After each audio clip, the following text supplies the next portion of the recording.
day since my last video, which my last video I literally gave you a tour of my bookshelves, and like 2 days after filming that video, I reorganized them again. I'm not gonna give another tour because you guys don't care. But that's what the YouTube show is. Anyways, back into the reading vlog. I am currently reading Ninth House by Leigh Bardugo, which I did get a comment on my last video from a special someone about how they were very angry. I chose this book as the pretty book and not the pink one, the Trader's Ruin one.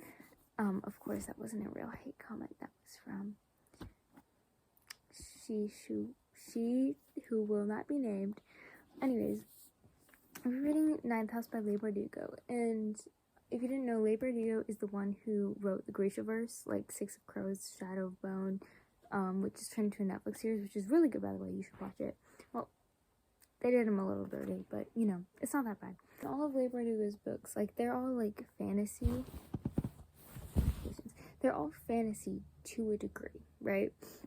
This is definitely fantasy, like, Alex here, most unlikely member of Yale's freshman class, raised in the Los Angeles hinterlands by a hippie mom. Alex dropped out of school early and into a world of shady drug dealer boyfriends, dead-end jobs, and much worse. But in the wake of a horrific crime, Alex is offered a second chance to attend one of the world's most prestigious universities on a full ride. They tamper with forbidden magic, they raise the dead, and sometimes they prey on the living. So, like, obviously, it's fantasy, right? With, like, sporting, like, it's almost like dark academia type vibes, and literally, I love this book cover so much, and I love the sprayed edges so much. But the first 50 to 100 pages of her books make no sense because she uses different language because it's a fantasy world. So, Leigh Bardugo creates this whole amazing, beautiful world of fantasy, but you don't understand it until you're like 50, 100 pages in, and I'm sitting here trying so hard to understand these words, and it's so difficult. Also, I really wish she had a map. Actually, did she have a map? I can't remember.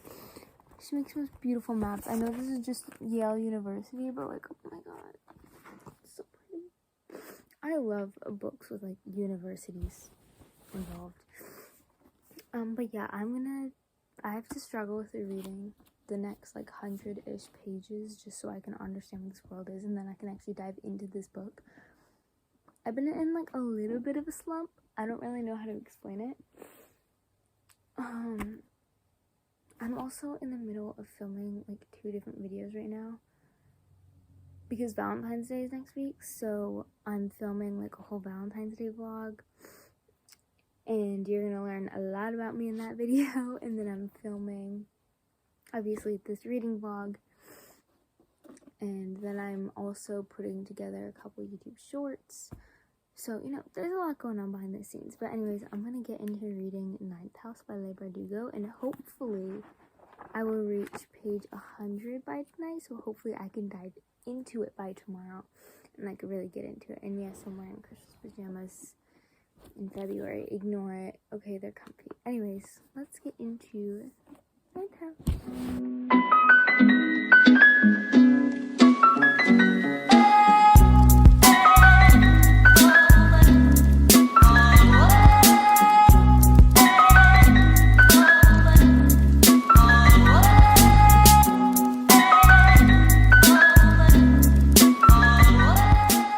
Hello, it is the next day. Or the next night, technically. Last night I reached page 100 in Ninth House. And I don't know how many pages I'm gonna read tonight because I'm kind of tired. Yeah, but you guys are gonna follow me through my nighttime routine real quick while I go on a little rant. Also, ignore this shirt. It's a sleep shirt, even though I'm about to take a shower and I'm probably gonna change back into it, but you know. I'm wearing it because I changed out of my boyfriend's sweatshirt because I needed to wash with my other laundry and I didn't want to like be wearing like a sports bra or something for a video. So here we are, but I gotta take out my contacts while I'm rambling, so you guys are just gonna, I need to stop. So I have reached I actually, like, literally don't remember what I said last night in any of those clips, so I may repeat something. If you've ever read a book by Leigh Bardugo, you would probably know that the first 50 to 100 pages of her books are like very confusing because it's a whole new world, it's a whole new language in each and every book. And I loved Six of Crows, right? And to be fair, I didn't read the Shadow and Bone trilogy before Six of Crows, so it's not like I understood the language and it's not like I understood the world of the Grishaverse. But I jumped into Six of Crows, no context. Took me 50 to 100 pages just to understand the language and the world and everything, as is most fantasy, but yeah.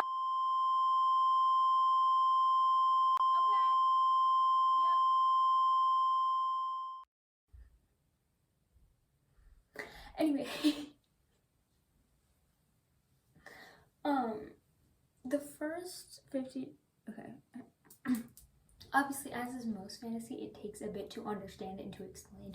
But I feel like Leigh Bardugo writes very, like, deep, rich fantasy. I don't really know what to call that, okay? I read a lot of fantasy, but, like, I don't know the difference between fantasy. I know cozy fantasy is, like, not high stakes. But, like, I struggle with the difference between deep fantasy and just fantasy. I don't know, because I read both. Not the point, though. It's just difficult to understand what she's talking about half the time. Which, I mean, like, it's fantasy, so you never understand fantasy. But, like, it takes so long to understand. So, like, the first 50 to 100 pages of our books, it's, like, setting up for the plot. Which is normal, but it's like, it's a little annoying because I'm reading these words and my brain hurts because I can't understand what the words are wording and what the words are meaning, and it's like so difficult to understand. But then the second I get like 100 to 150 pages in, I'm like obsessed with it. It's my favorite book ever. Like Six of Crows, 5-star book. Loved Six of Crows. And then Crooked Kingdom, which was the second in that duology, loved it, and I want to buy King of Scars, and at some point I may end up reading the Shadow and Bone trilogy just because I want to read every single book ever written by Leigh Bardugo because she is like my top 5 authors ever. Like Leigh Bardugo is up there with Rick Riordan, Percy Jackson, they're an automatic buy for me, honestly. Anyways, I'm rambling again. Anyways, I'm gonna take a shower real quick and you will see me when I'm out of the shower. No makeup. Probably still in the same shirt because I'm just gonna change back into it because I've only been in it for the duration of this clip. And we'll get into my skincare and me just reading again, as do reading vlogs go. So we're gonna get into that. And I'll see you in 2 seconds, okay?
snaps. I was listening to an audiobook the whole time, which I don't think that was clear.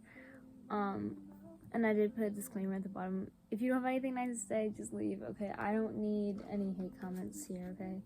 I really don't care. Anyways, I've been reading Ninth House, and I'm a little behind. Haven't read that much.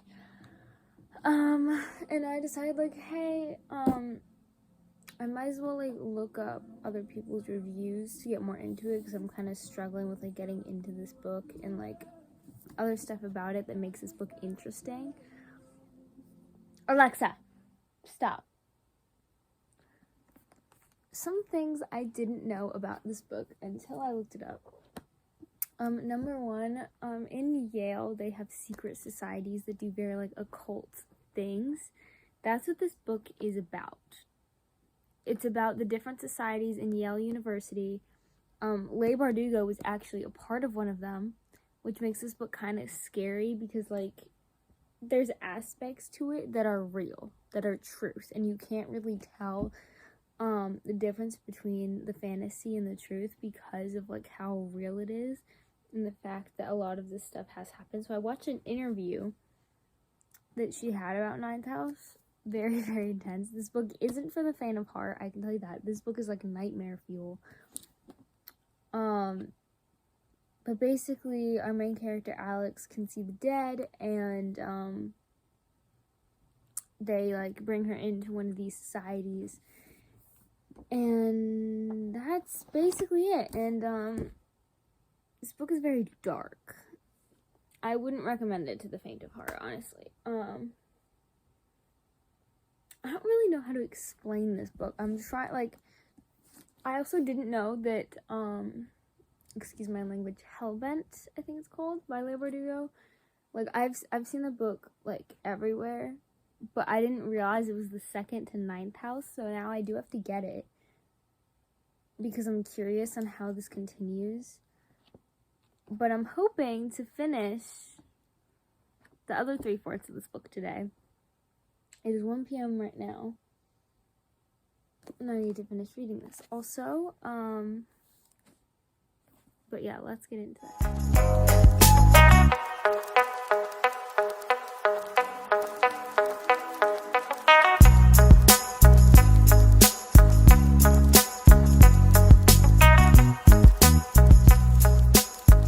This girl's backstory is really sad.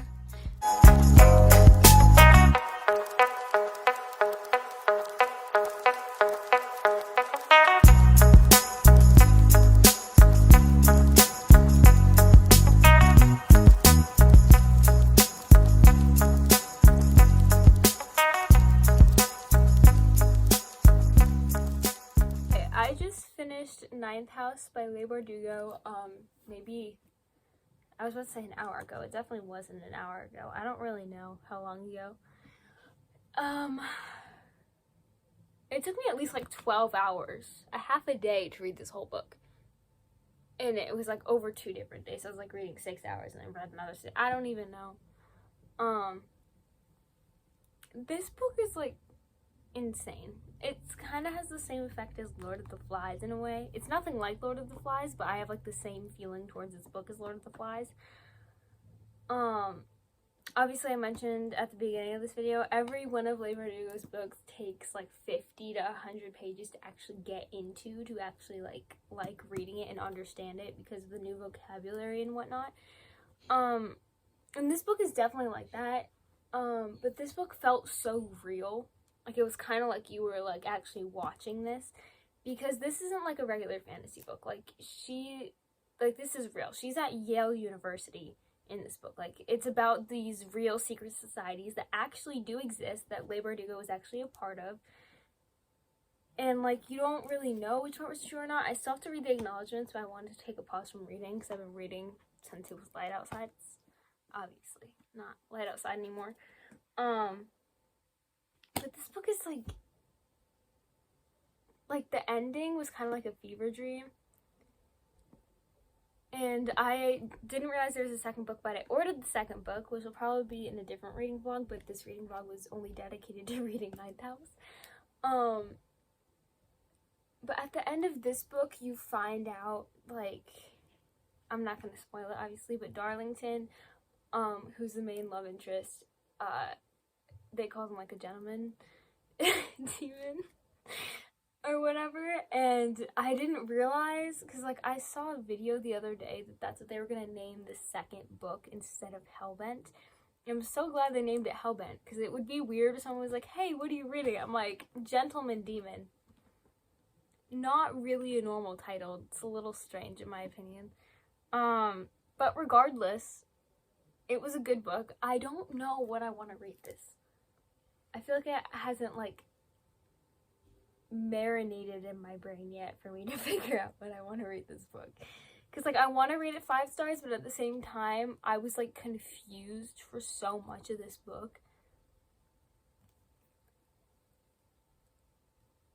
But I think it's gonna end up being a 4-star or, like, 4.75. And then I think the second book is definitely gonna be a 5-star. That's my, like, guess right now. Because this entire book was, like, explaining the plot, explaining the world, going into detail about what all these characters are, like, what's going on in their lives.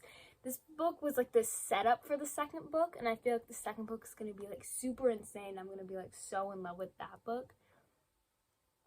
So I'm glad I ordered it. But for this one, I think I'm going to have it as a 4-star on Goodreads. But I highly recommend. I will say, though, this book is very intense. I would say this is, like, 14 to 15 plus. Because this book is very intense, and it has a lot of dark scenes. And, like, there's swearing, but other than swearing, it's not, like, that bad. I've been reading for many, many hours, and, I'm done, and I'm tired, and I'm gonna go eat something and probably go to bed or read another book. I don't know. Anyways, I will see you guys next time.